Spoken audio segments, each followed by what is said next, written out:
Okay, so I'm doing the introduction. You sure are. Oh, right. Okay. Well, welcome everybody. Town Hall, number 60. Is that right? 60? 60, yes. Yeah, number I believe 60. so. Hmm. And because it's such a auspicious occasion, being the number 60 town hall, we wanted to get somebody who's been around in the community for, I think, from the very inception, platformOS, and has been quietly a quiet hero, I might say, in the background, and has been doing some amazing stuff. Daniel over at digitalfuel.co.nz. And if I share my screen, maybe that would be helpful too, except I can't see where my little share screen thing has gone. Thank you very much. Have I got, oh, Cole, am I a co-host? I don't think I am. Yes, I think I did make you, but I'll double Yeah. check. I'll just double check. Thank you. And as I was saying, we have Daniel to present and myself a bit of a use case around video and the power of video and why it should be considered for all the things that you're building in future. And if I share my screen, I found my Zoom thing. I had it on a separate screen. You know how the Apple has multiple dashboards and you flick between them. It was over on someone else. So yes, Daniel from Digital Fuel, thank you very much, mate, for the effort you've been putting in to the community. The great stuff you've done in the past, sharing your experiences with Vue.js and then Nuxt and then your command line interface tool that you've built. And we're moving forward now to showcase a little bit of the video integration that Daniel did in no time at all. It covers a couple of use cases, which I will go over. I'm going to show, and just to preface it, this is all focused around functionality. The UI, you will have complete control over. Daniel will take you through how he's made available all the front-end code in a public folder, as well as some nice, sensible defaults that you can set up when you deploy this module, as far as CSS, the slug that you use, etc. So let's ignore UI for now and focus on functionality. And we'll show you how we can do a lights, camera, action, and then record, hey, there's me talking while we're doing this Zoom thing. We can record a profile video that gets saved, uploaded automatically in the background to S3. A 2 megabyte file for the video file can then be linked to a user profile or an object. Let's say you had a client site that you're building where they wanted to video a broken drain pipe. And the customer then uploads that video and it goes and is attached to the case file.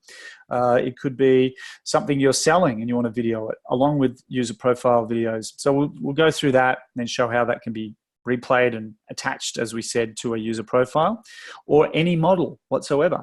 And then we're going to revisit and show again, which some of you have already seen, the video conferencing tool, which has all the functionality that Zoom has, but with the benefit of complete creative control in your hands, along with smart stuff, being able to have invoicing attached to video conference calls where somebody calls a lawyer online. First 5 minutes is free, and then it's $100 for every minute thereafter. You know what lawyers charge. So we'll go through that as a secondary.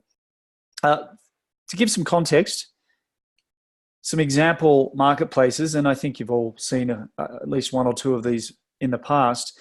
Large brands, more and more, are moving to create their own communities, their own marketplaces, whether they be for people, for products, for places, for projects. And particularly around the community, we're getting requests for, hey, can we have video?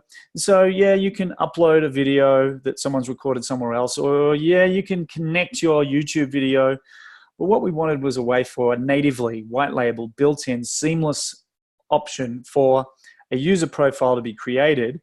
And during the user profile, filling up their profile completeness, and you don't want to force everybody to do this on the get-go, name, email address, great, you're in. And then you just breadcrumb them towards filling their profile over time. But companies like Intel with DevMesh can now have a way that they can roll it out for people to add a video profile to every user. Same with companies like Hallmark, who have a member-based keepsake ornament club where it's subscription-based. You have to pay to be part of this community. They've got about over 60,000 members now.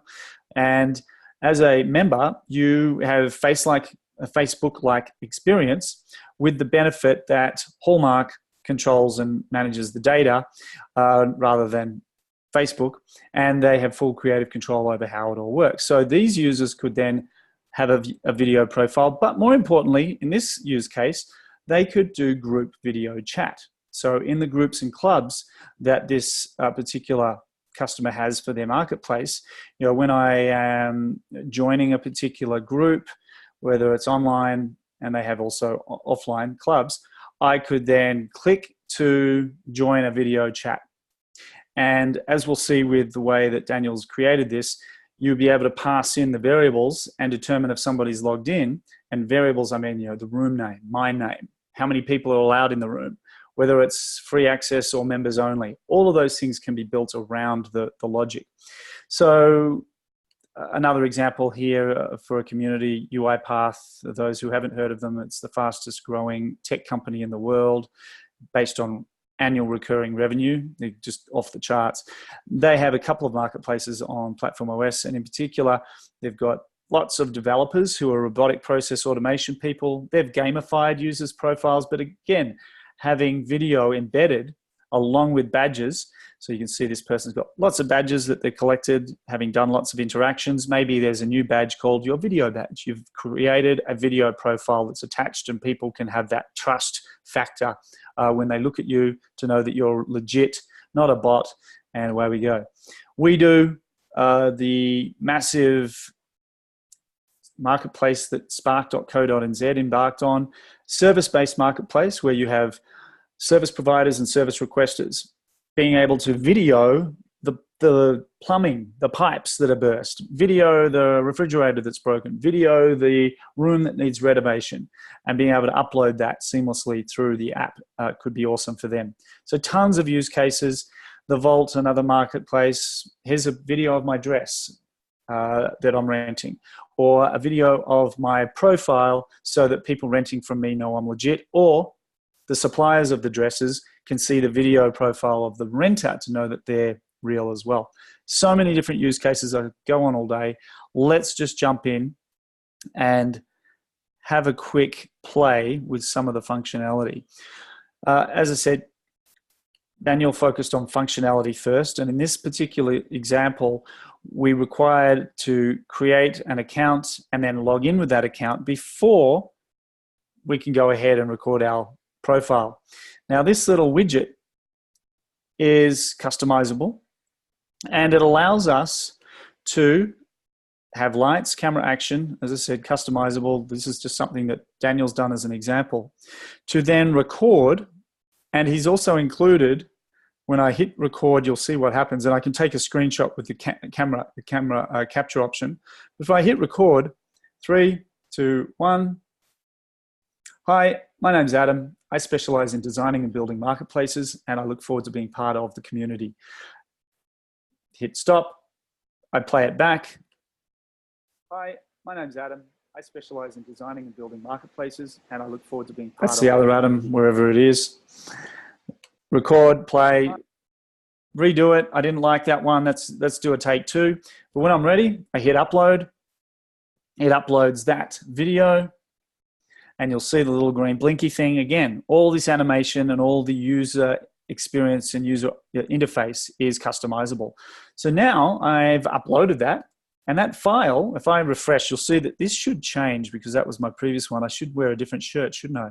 Yeah, there's a different looking expression in the thumbnail now, but that's automatically been uploaded to the relevant S3 bucket attached to that site and attached to that model. Correct, Daniel? Just nods. Sorry, yeah, yes. That's true. Yep. So that's now attached. I've just downloaded it, and it's a 2 meg file, something like that. Where is it? Somewhere. There we go. Oops. Where's it showing me the file size? Maybe it's smaller. There we go. I've got to expand it. I thought that the mouse over option would just tell me at 1.1 meg.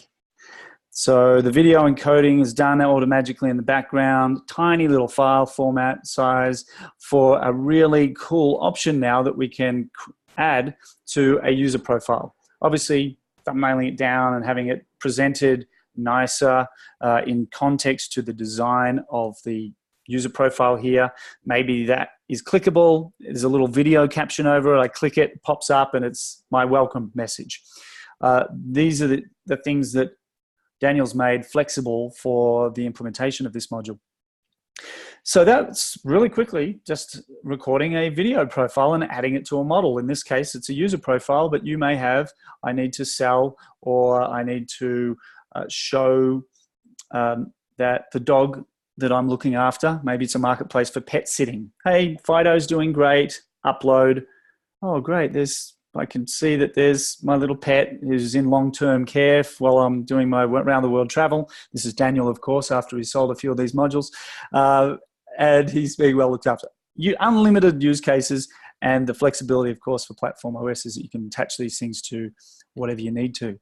The video chat, some of you have seen, but let's just step through this again. It's a different example because this previous one is I'm recording a video and attaching it to a model. And I think there's a chat question that's come, yes, hostages, in relation to, oh yeah, right, that's it's very dark, Adam. We're holding on to your pet until you pay your bill. There you go. I see what you mean. Good, good. Yeah, pay that bill, Daniel.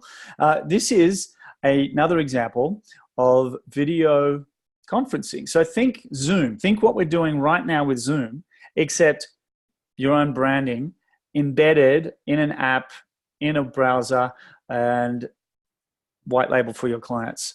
We'll quickly, actually, why don't a couple of you do this? You will get some echo because we're going to have Zoom running and this Daniel video system running.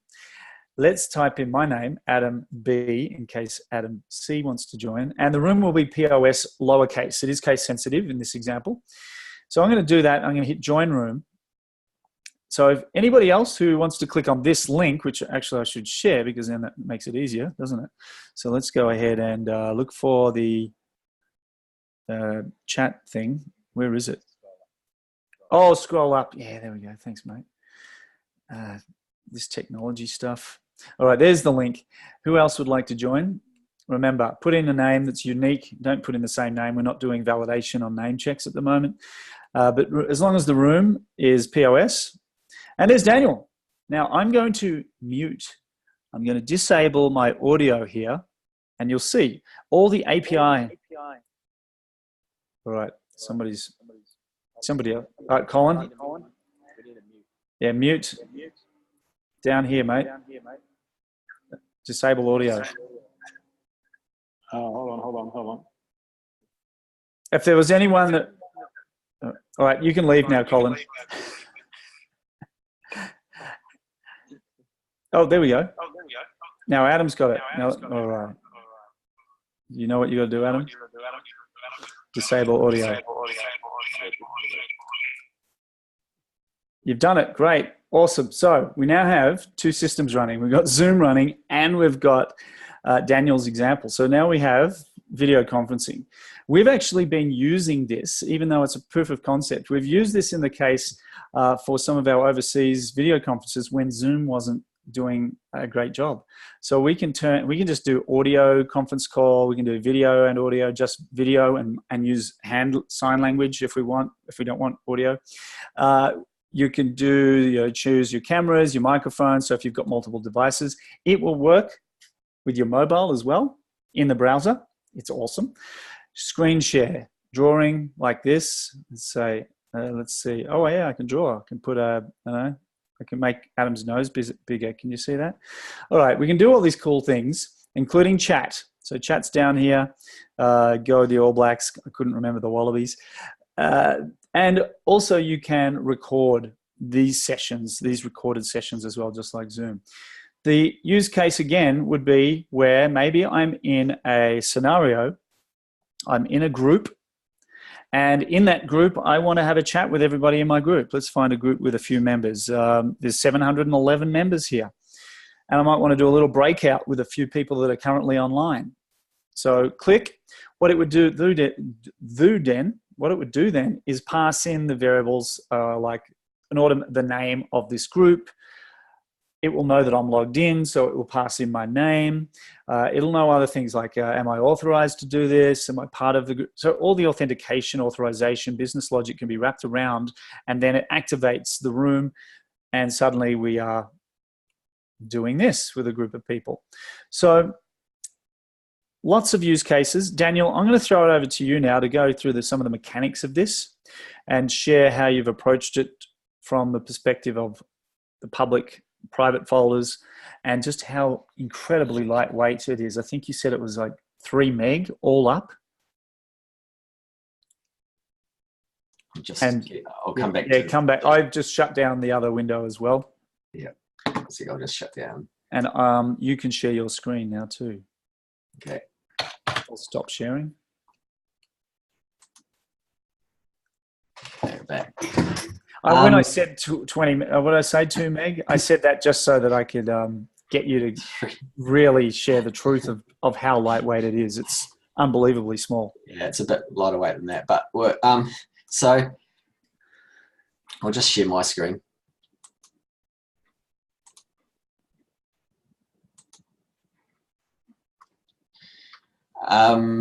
Yeah, so in regards to the profile, video profile module, one of the things that I wanted to do with that was try and keep it as lean as possible. So I actually tried a few different options. I tried Svelte. It's not quite up to speed yet. So to begin with, I wrote the user profile in vanilla JavaScript.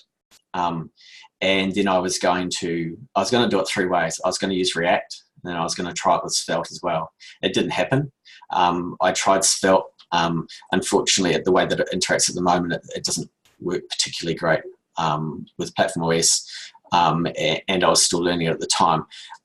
In the end, it worked out that no matter what I sort of did, it was going to be smaller and better if I just wrote it in vanilla JavaScript.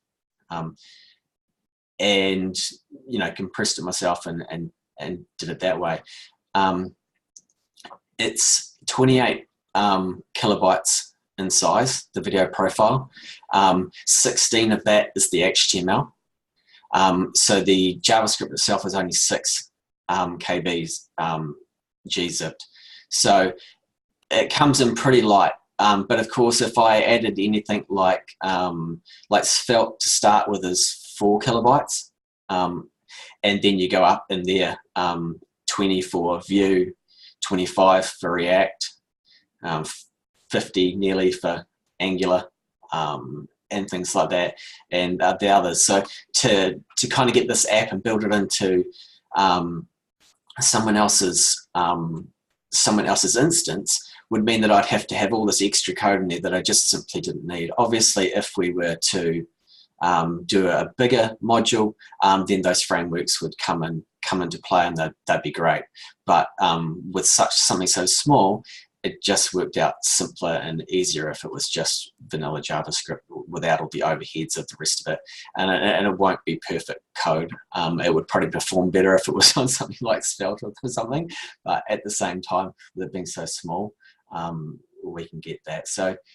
The other benefit, though, if I can just highlight to everybody, is that as a module that you can install, you could use your own frameworks across the rest of the site you're developing, and your module would be a dependency.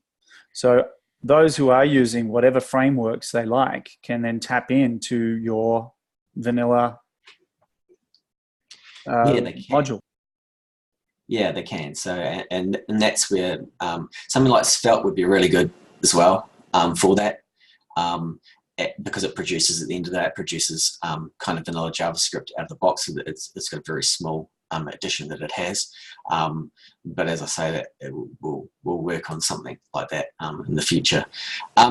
So then one of the next things that I kind of looked at was module templates. Now, I'd heard about module templates. We discussed it a while back and asked the team if we could have somebody that kind of did that, and they delivered, kind of. So this is the first time I've actually had a look at module templates.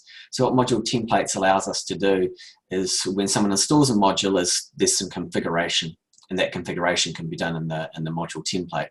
And I will just quickly find my HTML here as well. Try and do that. So you can see here in the HTML, which will all be in the public folder, we can see here the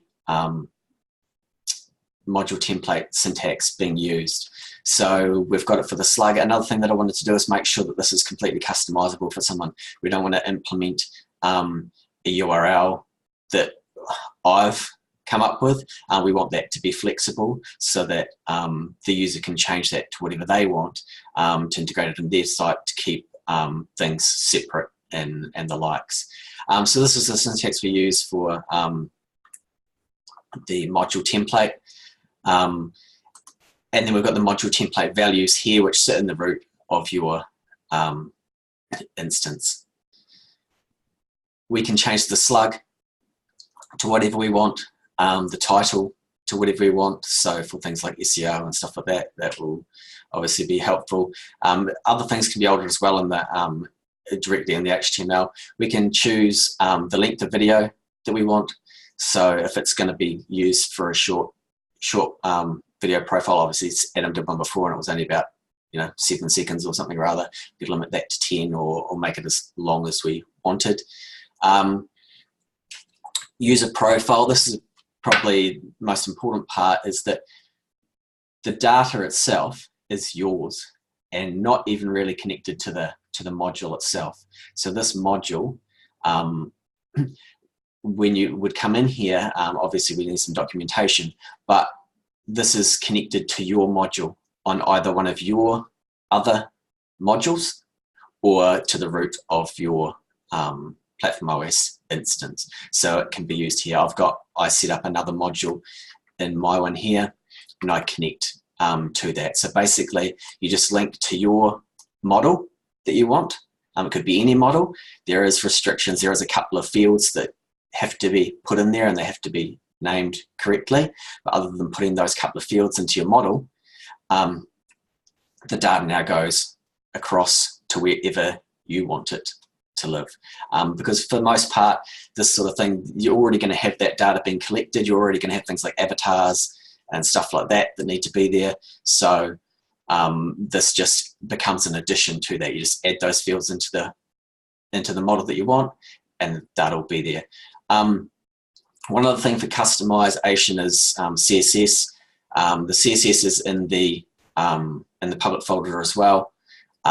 Once again, it's vanilla CSS. There's no fancy bits about it. It's quite small as well. There's not a whole heap going on there. So we can either choose to use custom CSS or use the default CSS. If we use the custom CSS, we just set this to true and it just picks up the CSS from the public folder. You can always revert back to the other CSS if something goes wrong and it doesn't look quite like you wanted it to. You can always revert back. And then currently at the moment, video's quite new, obviously natively in the browsers. So this is all using media devices and streaming and stuff that is built into the browsers. So at the moment or soon, we should end up with more codecs. If you're just using, if people were just using Chrome, we've actually got access to quite a few different codecs that can be used, could be changed. We can change the image type.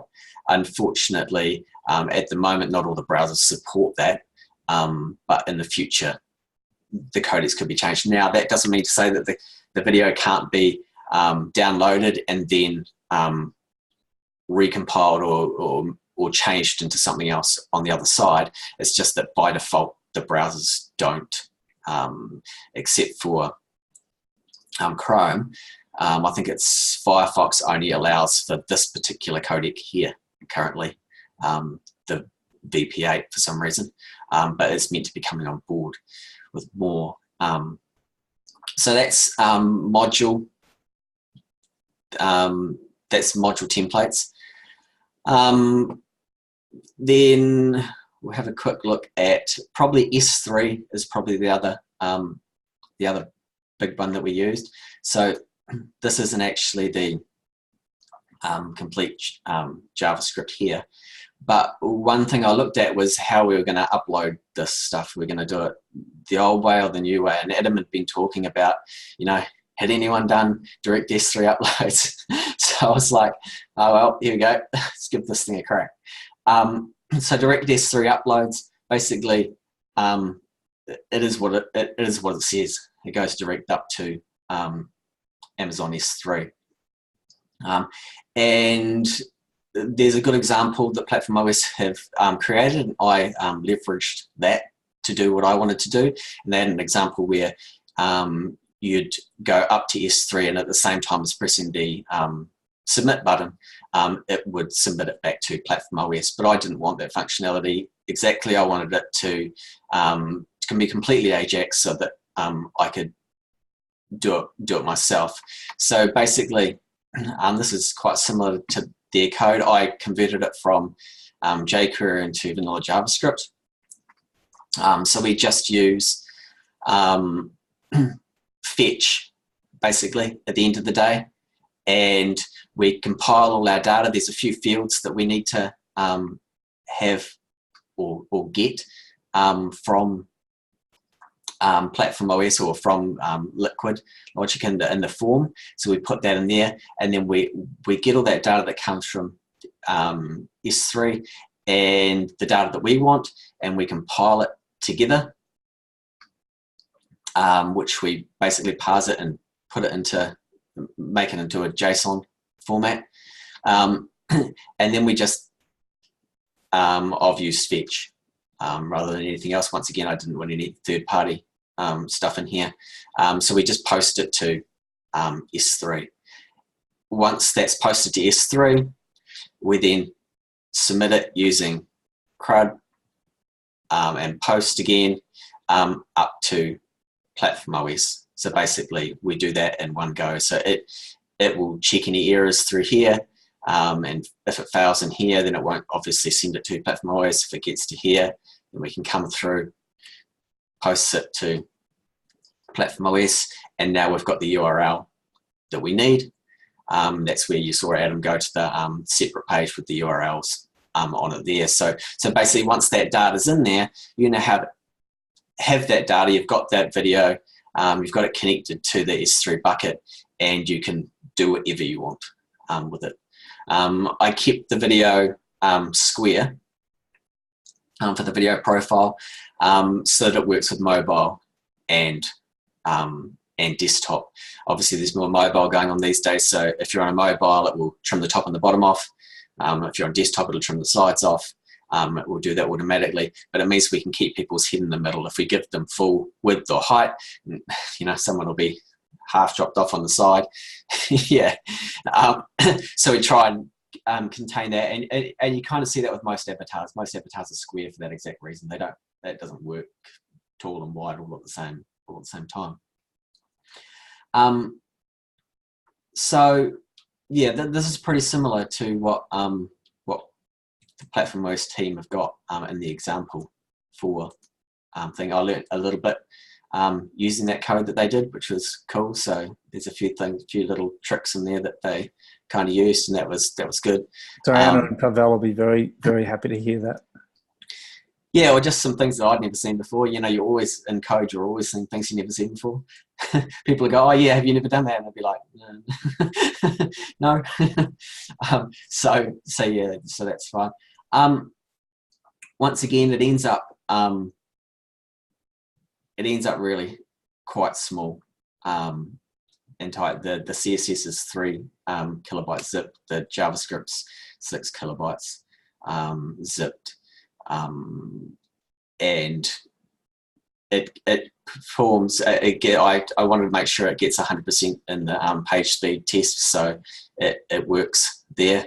I didn't want to let Pavel, come in and say, oh, it's not performing good enough. As soon as he can get 100%, I was like, well, I better damn well be able to do that too. So have a crack at that. So well done, well done.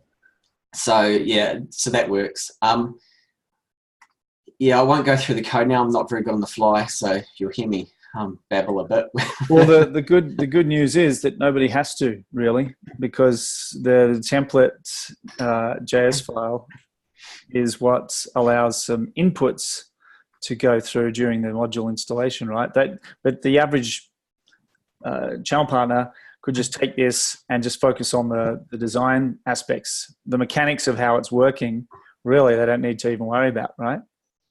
Yeah, and I mean, and that comes down to totally. And we could set modules, and this is for anyone else building modules and stuff as well. I think that there's opportunity for different levels of modules, different access to certain stuff. If it's going on somewhere which is a simpler format where the end client's not as tech savvy and just going to need to press install and have it work out of the box, then that's how that part of it works, right up through to enterprise, where basically they have access to the whole lot, that you don't necessarily restrict them from what they do. They pay more money to get access to that. And then we can use the same thing for multiple clients, but everyone can have a go at using the same sort of technology. But obviously there's a bit of time spent in doing this, so even if you're enterprise, you don't always want to go and start from scratch and have to build something from ground up. Sometimes it's easy just to get a bit of a jump start and then work from there.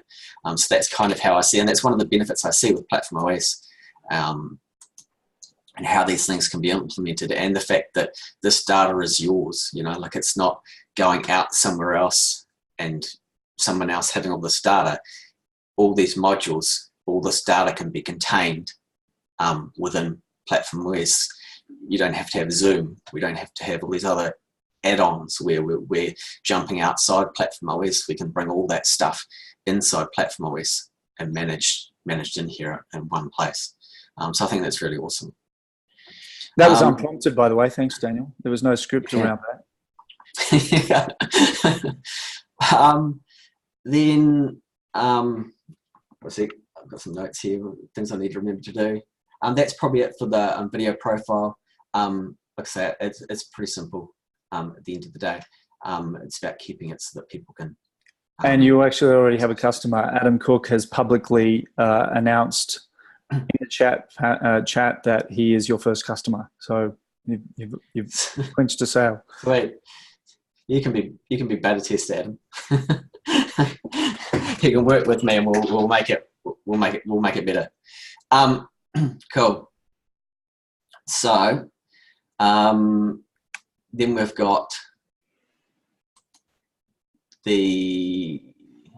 I got Twilio? Oh yeah, Twilio. I'll probably just talk about this and lose the code, actually. So with regards to, I'll just unshare my screen. You could maybe, I'll share my screen, and we'll just focus on the actual UI part of that. And then you can talk about how it's working in the background. The Twilio one currently is, it's a bit of a mess, the code. It comes from a template that they had of how to quick start, and I basically tore it apart and integrated it with platformOS, which wasn't hugely difficult to do. It actually, there's like with every part of code, it's the bits that you don't sort of think are going to take a while to do. It's those bits you can spend hours and hours and hours on, and then think in hindsight, if I hadn't known that, it wouldn't have taken me 5 minutes. But yeah, so the integration. So what we started off with that there was first of all we needed to set up the API and get connected to it.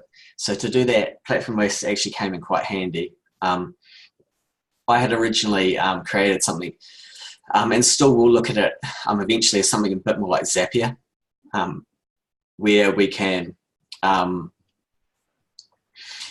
instead of having to go out to Zapier and connect to all these other modules, all these other services, is actually do it on platformOS. Once again, trying to keep all that data in platformOS, not trying to outsource the stuff somewhere else. That data's out. To me, Zapier is a middleman. They're just there to like click the ticket as it goes through. This app would be yours. You pay for the data on platformOS, but there's no middleman. So there's no step in the middle that you have to go through to connect to Xero or whatever other service you're wanting to actually connect to. So we enable the Twilio integration, and then from there we actually need to get some IDs and CID and a heap of other stuff that we need to do, and we need to set up some rooms and things inside Twilio. Now to do that, if you are running Linux, it would have actually been quite simple. I think what have we got here? Visual Studio Code and Microsoft are helping with that there. So trying to in the Twilio docs, should I say, they hadn't a way to do that, but it was using the Linux command line. So if you're on a Mac, it would have been easier, but on the PC, it wasn't quite so easy. Like Microsoft's implementation of it is fairly poor and hard to work out. So I didn't bother. So basically, I set this thing up like Zapier originally. So I had knowledge about how to do that. So I actually just used a form and submitted that form, and then did some GraphQL and what do we call it? And API notification to go out and fetch that data and get back all the codes that I needed to do to set this instance up. So yeah, and it was quite simple. The API notification on platformOS is actually fairly easy to use. So that was really good. As we got here, what we're going to say. Then the JWT token. So what we require to get this to run is a JWT token. Now that can be done inside Twilio, but I didn't want to do it there. I wanted to do it directly on platformOS. So I probably can show the Twilio. We'll let Adam continue here. So basically, you need a JWT token. Now, platformOS have a liquid tag for that. So there's a liquid tag in there, and that gave me the ability to create a token on platformOS that I was then able to leverage to connect to the Twilio. The team helped out there. There was actually an extra piece that I required for that integration to start with the JWT token. Twilio, in their wisdom, decided that they were going to add a piece that most places don't use. So the team were really good there and added that in. And then, yeah, it worked from there. So it was pretty good. It was fairly, once again, it was fairly easy to do. The team on platformOS were awesome. I asked the question, and a few days later, I was able to, Michi messaged me and said it's up and running. So I had it already set up, pressed the button, and it was all go. So it was awesome. Yeah, some of the things that probably I did struggle with it was just simple things. There were a few things on platformOS that it took me a little while to get my head around. But once again, it's just a little bit of perseverance, and then once you understand how it works, that was awesome. So much simpler than what it would have been on BC. Like trying to do anything like this on BC would have just been I just wouldn't have. Let's put it that way. I saw a few people, do fancy stuff like this, and I hate to think the amount of pain they must have gone through to try and implement stuff like this. They must be just fighting the entire time. Whereas with platformOS, it has been pretty smooth, and certain bits, getting the Twilio API was actually pretty simple at the end of the day. Now for the hard stuff, which is getting all the UI and UX and building the rest of it out. So we'll get started on that soon. Has anyone got any questions? Yeah, I was just going to say, awesome work, mate. Feedback from Adam. Apart from being your first customer, well, second, we're going to be your first customer. He says, awesome work. He has to go. Great, clean code. Appreciated. But anybody else? I think I just want to highlight again that all of the code walkthrough that Daniel has done has been just to give those who are technically minded a bit of an overview on what's going on. But as far as the setup and implementation, those who are not so technical aren't going to have a problem with it. So don't let the code scare you. It really is as simple as one click install. Suddenly you can do video conferencing, video profiling with some outreach maybe to other channel partners if you do want customization around a particular use case for a client.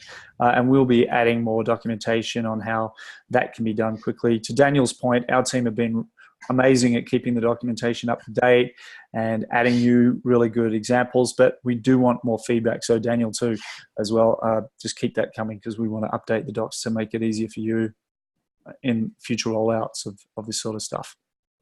But more questions, use the chat panel or unmute yourself.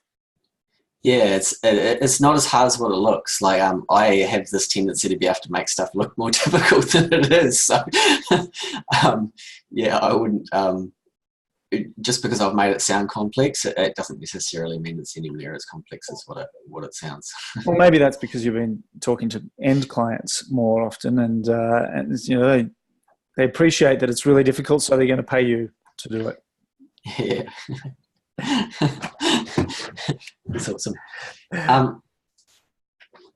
Any other questions? Thoughts, feedback, use cases? Has anybody got any ideas on how they could implement or have a client that should be using video in some way, shape or form, whether it's to provide a paid video counseling service or a way for an end customer to interact over video or chat or both with a service provider or an e-commerce provider? Is there any client sites that you're working on that will give them an edge over their competitors? Because that's the thing that's happening now. We're seeing this sort of stuff being embedded in progressive web apps, in mobile apps, native, and now within the browser. So for your clients to have that edge, you know that you can go ahead and work with platformOS and guys like Daniel to take it to the next level. Colin's got a question. Show me the money since you will be traveling the world soon. Daniel, in terms of commercialization, do you envisage a monthly subscription fee or a one-time fee? Or both? I envisage it to be both, to be honest. Obviously, the monthly subscription keeps people fed and clothed and things like that. Like, the one-offs don't always work out quite as well. But I think that, for different implementations, obviously there's already a few different admins on platformOS that cater for different kinds of clients. So for clients that were more wanting something like Wix, so let's say their Wix was built on platform, there was a Wix that came on and built on platformOS, then that would be a monthly subscription. It'd be fairly small. They'd have limited access to, it'd be, this is what it looks like, this is, how it's going to be. And then right up through to enterprise, where they can, which might be a buy it one-off implementation if they just want to basically buy it and implement it themselves and then manage it from there themselves as well.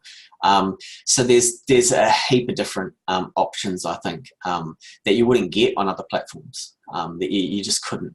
couldn't do. And I do feel like I want to be able to, obviously can't cater for everybody, but at the same time, I feel like building a module on platformOS, first of all, I want to build it natively, and then second, I want it to be able to go out to the other partners to be able to integrate into theirs. And that's one of the things with the module template and stuff like that, is working out a way forward.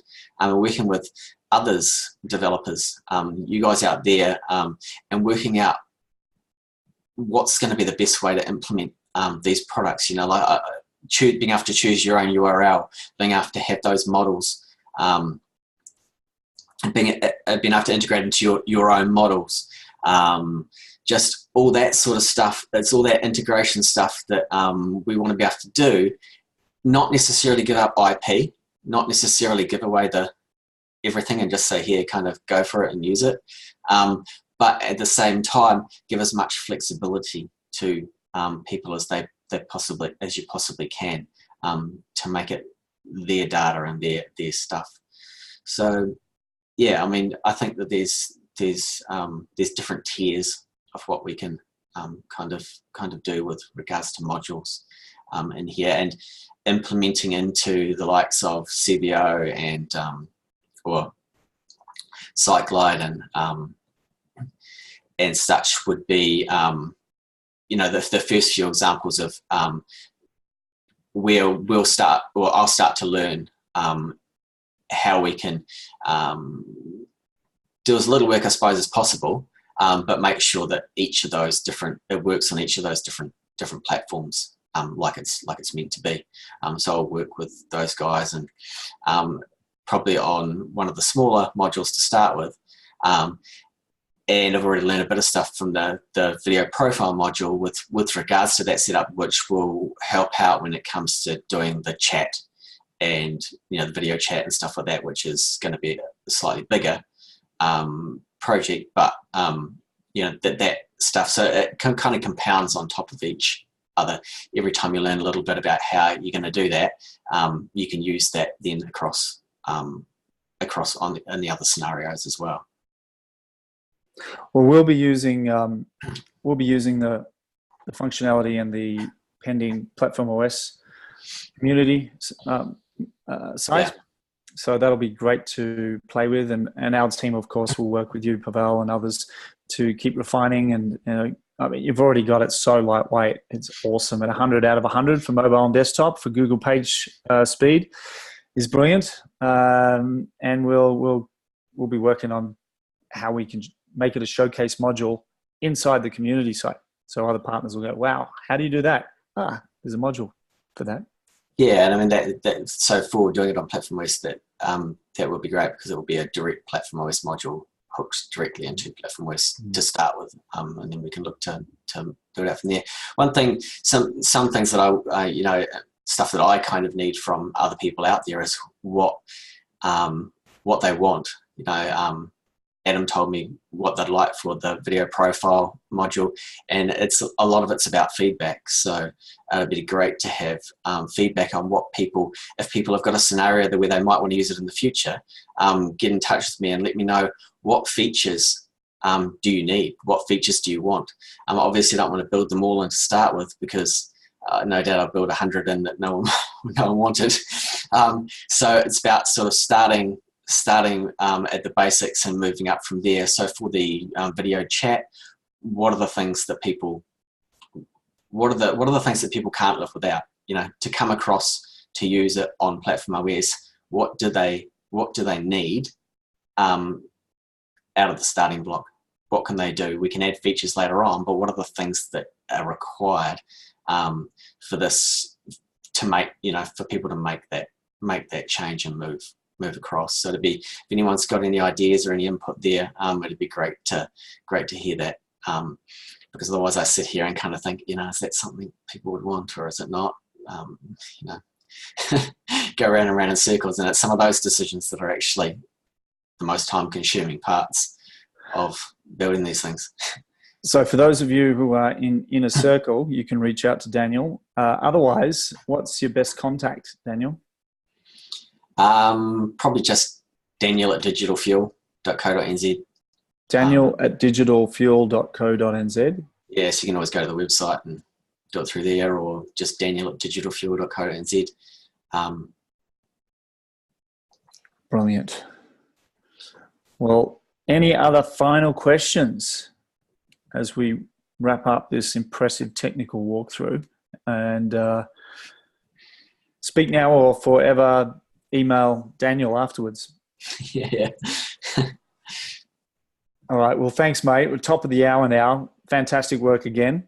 And we're very excited about, as I said, we're already using it internally at different times. You probably saw that from all the little chat things that were going on that you cleared out that history. Thanks.